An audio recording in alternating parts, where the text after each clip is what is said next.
Well, this is it, guys. Not sure how much longer I'm going to have to spend with y'all, of course, because this banner is about to end the game. I don't know. I jest, but, like, I'm kind of half joking. I don't know. I have no idea what's going to happen to the future of the game, but this is the most ridiculous banner I've ever seen in my entire life of playing the game. So we have the data mines. We've got the skills and the inheritance restrictions for the new stuff.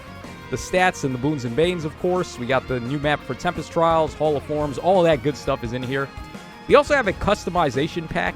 Now, I think there's supposed to be some Christmas sale packs as well, but I think we're going to get that more around the time of the Legendary banner than right now.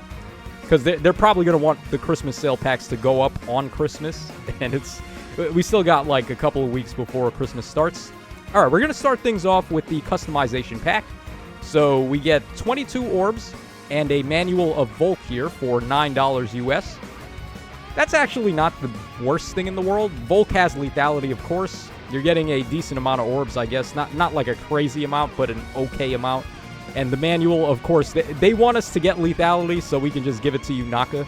They were like, yo, I got you, bro. Yunaka's your favorite character, you say? Well, look no further. We're just going to give her the special that she's always wanted.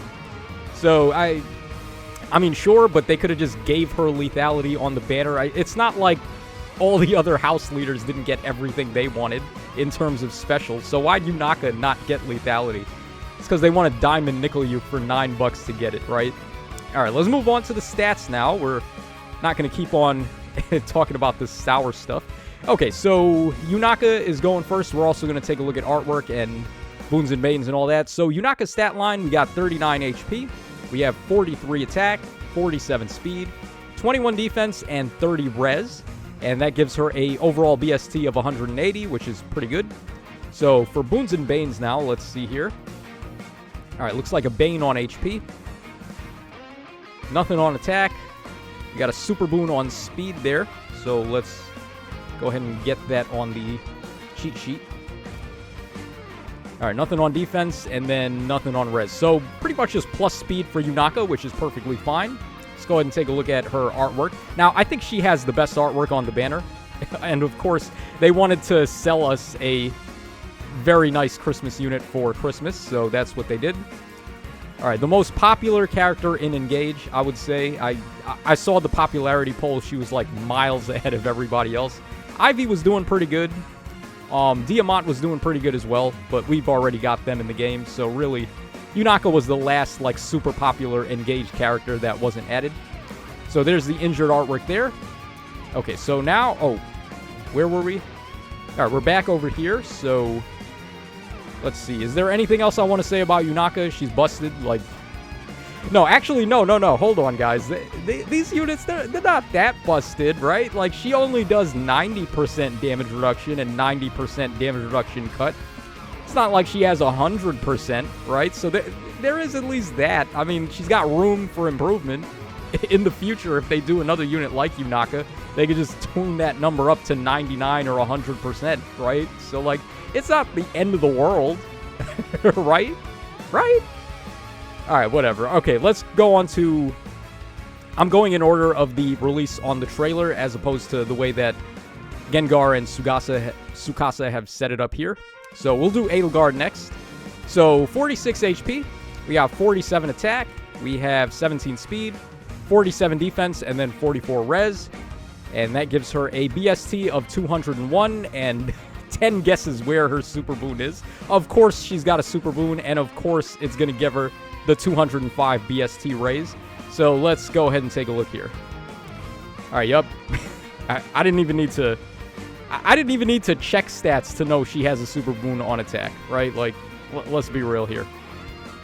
Alright, nothing on speed, which wouldn't have even mattered even if she had one. Nothing on defense, and then she's got one in res too. Interesting. Okay. Yeah, she does have def res ploy, right? So, like, actually getting some sneaky res points on her isn't the worst thing in the world. So, yeah, I feel like they could have released her with attack and defense ploy 3 instead of defense and res ploy, just to get, like, a new double res in or double ploy into the game. But, I mean, whatever. It is what it is. This unit is busted as hell. Like, take Summer Adal Guard and combine her with Gulvig. That's basically what this unit is. If Summer Adal Guard and Gulvig had a baby, this would be that baby. So yeah, honestly, if you need me to tell you that these units are good, then just uninstall the game. I don't think you have the mental wherewithal to be able to play this game. So just even a caveman could look at this banner and tell that these units are busted. So okay, so we did Boons and Banes for Adal Guard. Let's take a look at her artwork now. Okay, so here is the base artwork. I actually like the color choice here. The red that they went with on her clothes is like more of a festive red than the usual like dark, like angry red that I feel like Adal Guard usually gets. It also pops really nice. The red and the green really pops with her white hair. It's pretty cool. All right, there's the attack. Here is the special attack. Also, she's a lance, by the way.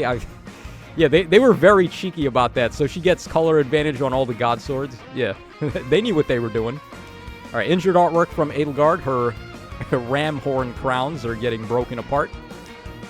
Okay, so Adal Guard, we covered her. Let's go ahead and move on to Dimitri up next. So Dimitri's got 41 HP.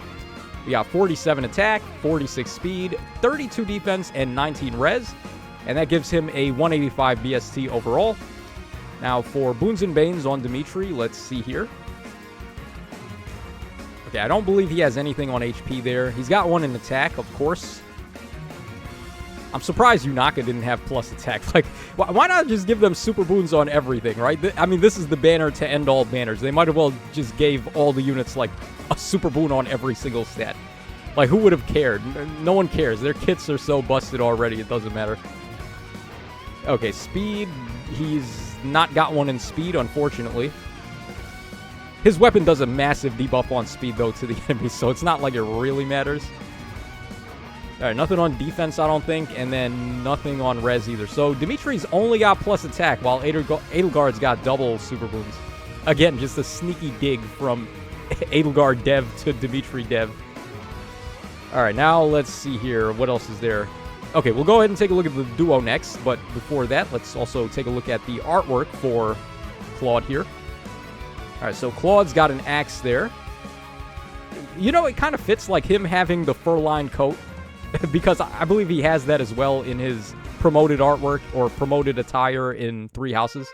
So, like, it kind of fits here. It looks pretty good. Yeah, the artwork is one thing I'm not going to knock on this banner. I really like the artwork all around. Alright, then we got the special attack art from Claude, or Dimitri. And finally, the injured artwork from Dimitri.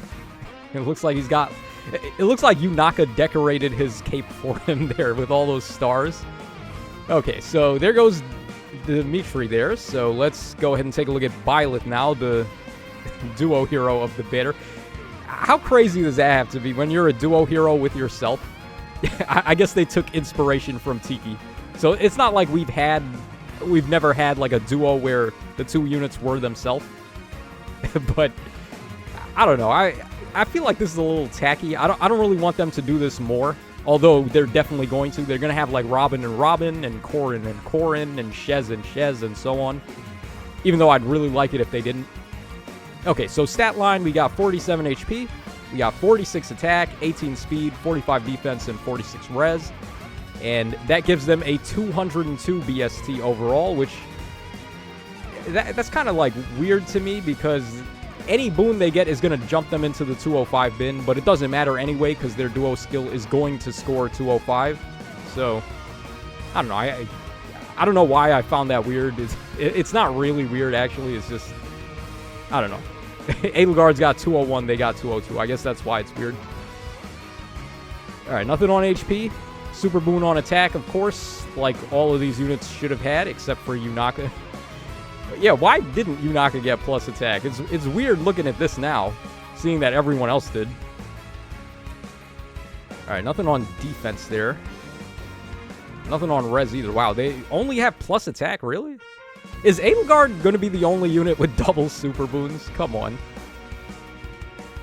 Am I doing my math right here? Yeah, they really don't have anything besides attack. Okay, but, I mean, they've got everything they could ever want and like 5 times more on their kits. So, I think we can excuse them for only having one Super Boon.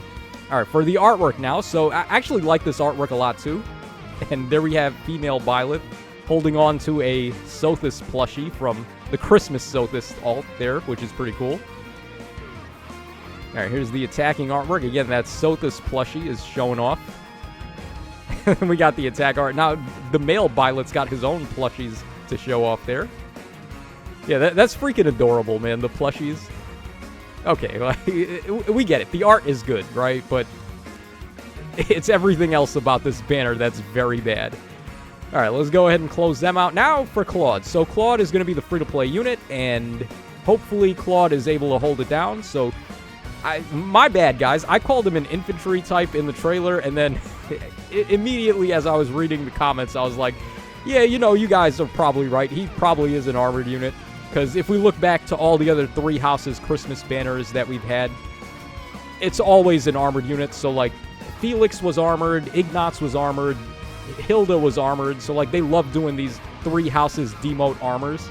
And then there was also Annette one year as well. So, like, Claude had to join the party, the armored party. He's going to be a colorless bow just like Ignatz. So, let's see if Claude is going to be better than Ignatz. All right, so we have 41 HP. We have 43 attack, we got 46 speed, 32 defense, and then 34 res, so pretty well-rounded overall. Nice attack. Oh, actually, speed. 46 speed for a free-to-play Tempest Trial unit. That's pretty good. If he's got the Super Boon on speed, that's exceptionally good. All right, so we got 19 speed, or 19 HP there, so nothing on HP. We got a Super Boon on attack for Claude. Surprise, surprise. Literally, Yaka did not get attack. All right, 46 speed there. Oh, homeboy did get it. He's got plus attack and plus speed. Yes, that's what we like to see. All right, 32 defense there. That's a Super Bane on defense, but that's irrelevant on a Tempest Trial. And that's pretty much it. So, relevant boons, or I put that in BST by mistake. Let's actually check his BST because this guy is free to play. So, if he scores good, that would be helpful for arena mode. All right, 32 and then 34. 196, not bad. So he gets into the 200 bin. So Claude scores in the exact same tier as Vigard and Murdoch. And that's pretty good because, as you guys already know, that's just about as high as you can score. He ties with Cyril as well. Cyril scores in that bin too. So, if you want an armored unit for arena, they're not like the craziest, but at the very least, this guy is a ranged armor type.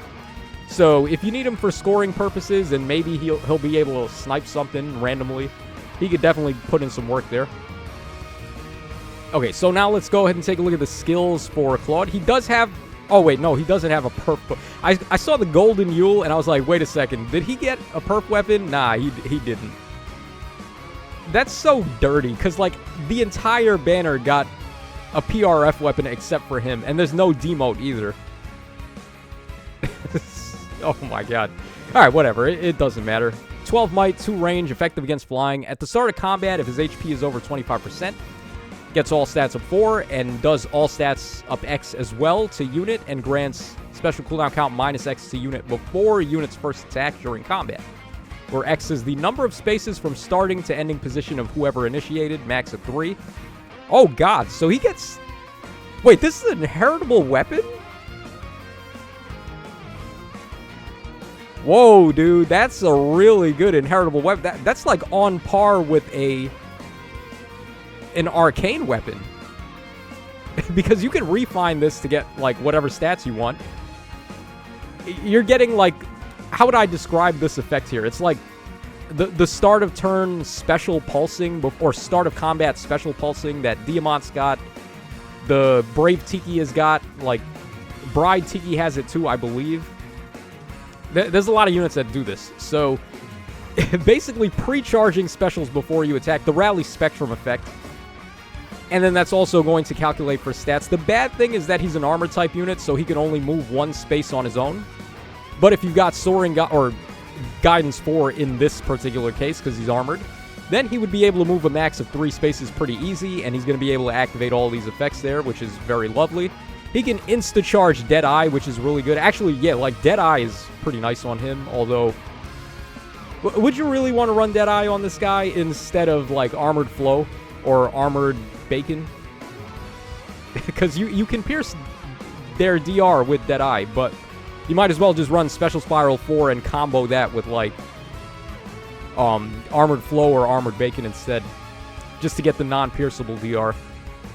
But if you wanted to player phase, like, maybe not on Claude himself, but, like, on other bow units, more player phase-oriented ones, where they do want to end up running Deadeye, this is a really good weapon, actually. So, yeah, and also, you can give this to a cavalry type. Maybe Claude is an armor type, he only moves 1 space, but a cavalry type naturally moving 3 spaces just naturally pre-charges Deadeye. So, like, yeah, this is a very good weapon. Alright, then he's got Soul as his special. We got Attack and Speed Form 3 there as his 4-star passive. And then we got Chill Attack and Speed 2 at 5-star. So once again, we get shafted beyond belief on the passives. They couldn't have gave him something else like Slick Fighter or, I don't know, Crafty Fighter or something. It's not like we've never gotten the fighter skills on demotes before. And it's not like they're relevant either anymore. We literally just got the new fighter skill on Violets, so they could have threw us a bone there.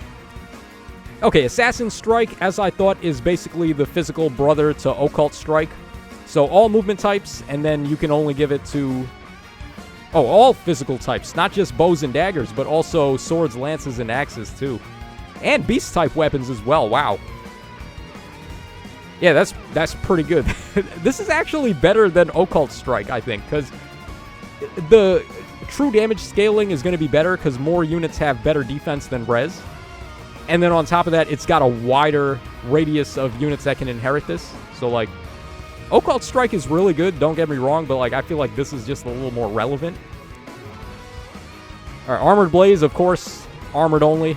You require Bonfire, yeah. It was pretty obvious this was going to be inheritable. It's just the melee version of Armored Bacon. Oh, no. Oh, no, no, no, no, no. Oh, no. No quarter is inheritable?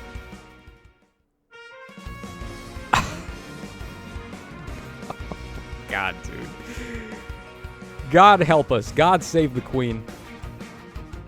Oh, Jesus. What did we do to deserve this? So, let's see. What are the restrictions here? It's not even cav-locked. Wow. So, flyers and infantry and cavalry can get it. Only armors can't get it. And as for weapon types, it's sword, lance, axes.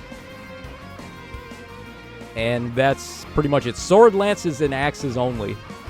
But that's exactly who wants it. So, oh my god, man. This is crazy. So now all swords, all melee types now have a special that pierces DR.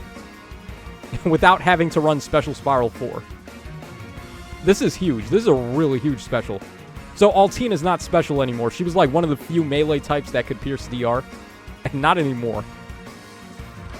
Alright, Supreme Heavy... Wait, whoa. No. This is not inheritable, is it? Okay, thank God.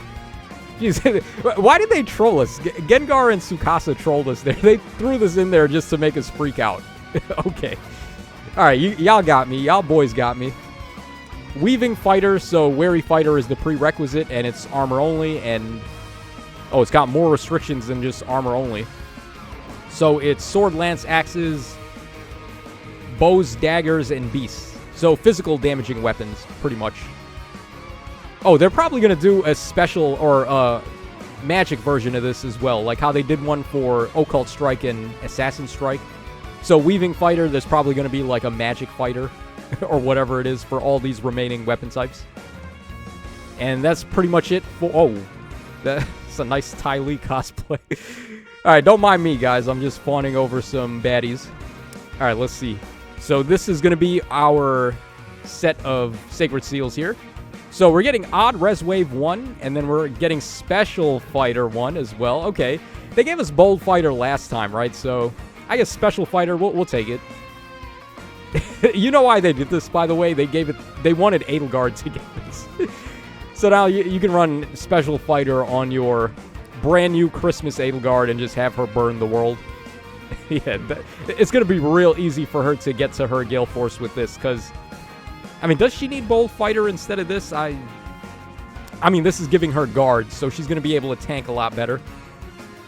Although, Bold Fighter gives her a guaranteed follow-up. Did she have a guaranteed follow-up built into her kit, though? I don't remember. Maybe Bold Fighter is better. I don't know. But Special Fighter, really good seal. Odd Res Wave is dookie. Okay, this is going to be our Tempest Trial final map. So again, we're fighting Ganon Gap still. This is probably going to be the last map where we fight her. I think this is going to be the end of this, like, little Tempest Trial story. So, like, after we beat her, hopefully we can revive Freya and bring the best mom back to life. And now that I think about it, Ganon Gap stocks have actually shot up in value with Yunaka. Because you can give her the B skill and Flared Sparrow to fodder off to all your other Cav types. So yeah, Ganon Gap is definitely in a much better spot with Yunaka as a fodder option for her.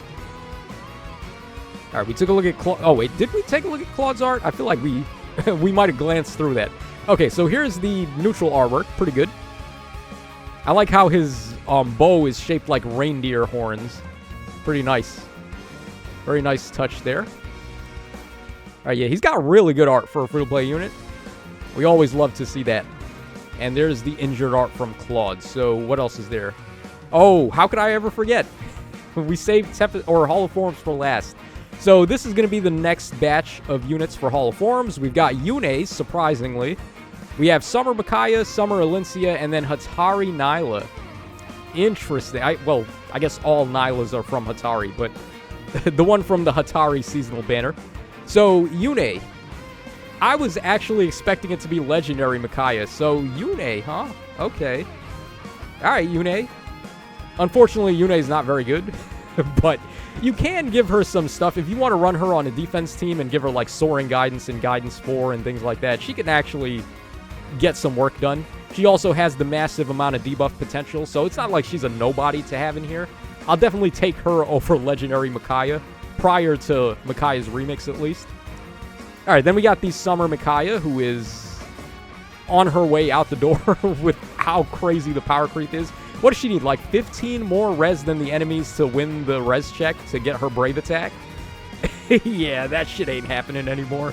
She is not winning any res checks, but by 15 points? Nope. No, sir. Not happening. And not only that, too, but even if she did get her Brave Attack off, guess what? All the units have Brave Attack damage reduction, so it wouldn't even help her that much. So, RIP, man. Summer Micaiah. So long, we hardly knew you. Alright, then we got Summer Elincia, who's actually pretty good. I mean, Summer Elincia is a very nice merge project. You can get some good weapons on her in here. Like, what are some good inheritable bows? The one from Reyna, if that's going to be in there. No, it's not going to be in there, unfortunately. Saizo's not in the Grail shop yet, so you wouldn't be able to get Reyna's bow on Elincia, sadly. But I think you can still get the other one, though. That really good one from the... Who was it? The Catria? The Wind Tribe Catria that had a bow that was, like, on par with the Arcane Dark Bow. So you could definitely go ahead and pick that up for her. Then, of course, just the clinic of good flyer skills. Soaring Guidance, Guidance 4. You give her Flared Sparrow. You can give her... What would you want in the B skill? Maybe like Desperation 4 or Flow Desperation. Does she get Flow Desperation or was that melee only? Either way, it doesn't matter. Just like Desperation 4 if you want to. What other options are there for her? Is that it? I feel like all the good like flyer B skills are for the melee ones. Alright, but still, Desperation 4, we're definitely taking that. Or you could also go for Escape Route 4, which is pretty clutch. Give her Kanto 1 right there. And then Hatari Nyla, which is not a very good choice because it's not easy to merge her. She doesn't have a refine yet either, and I can't imagine this unit being that crazy even after her refine, whatever it may be. She does have a very long weapon. Like, her weapon text is like a freaking... like a litany of words, right? But how good is that going to be when it gets refined? Is that going to be able to compete at no merges? Because you're not going to be able to +10 this unit or get decent merges or IVs on her unless you're a big Nyla fan. and you summon specifically to get her. So I don't know, man. I'm not too sold on this Nyla right now. She was cool when she came out, but right now, after the amount of power creep that they just did, I don't know, man. A lot of units just became obsolete here, by the way. Like, Kvaser is just a worse Yunaka by maybe 10 times over. Byleth is like 10 times over the best armored save unit in the game. It's not even close. Adal Guard is probably the best Gale Force unit in the game, and then Dimitri is like the Bunny Carla on steroids. So I don't even know, man. This banner is just ridiculous. Y'all already know that, though. Oh, yeah, new battle backgrounds as well. Maybe we should take a look at that. All right, we'll go ahead and close off by taking a look at these battle backgrounds. All right, so here is one of them. Interesting. Looks like... what is going on here? What is actually happening? Oh, whoa. Isn't this the wormhole to, like, the current realm? When... Remember in book... Which book was it? Was it book 4? I can't remember. One of the books where Alphonse got isekai'd and he ended up in the human world, or like he ended up in Earth, basically, like where we live right now in modern times, and he was surrounded by a bunch of skyscrapers. Isn't that what this is? So are we about to cross over into like modern day Fire Emblem? Bruh, that would be fire. That would be a really good idea to do that in this book if they want to go there. Very, very interesting. And then here we have, I guess, like some kind of mushroom-looking forest. This you know what this reminds me of? You know that forest in Pokemon Sword and Shield? The Glimwood Triangle? Like the Bermuda Triangle? I don't know, like something like that. Whatever it was called. Basically, it's the forest where you can find Grimmsnarl's baby form. And it's like, it was a really cool forest to explore, and the graphics in there and the fairies and all that. Very, very awesome stuff. Bologna Town is probably the most pretty Pokemon town of all time. So, shout outs to Pokemon Sword and Shield. And I think that's going to wrap us up there. That's pretty much everything there is to cover. So, this is your boy Tacho signing out. I will be summoning on the banner. Surprise, surprise. I have to be able to still play the game, right? So I need to get my hands on some of these, like, busted-ass units. So I'm going to try my best to make that happen. The goal would be 1 copy of each if I can, but I'm not going to hold out hope. So this is your boy signing out. If you guys are jumping into the banner, which will be dropping in 2 hours from now, approximately, I hope you guys have some good luck, and I hope you guys are able to shatter the meta with 1 copy of all of them.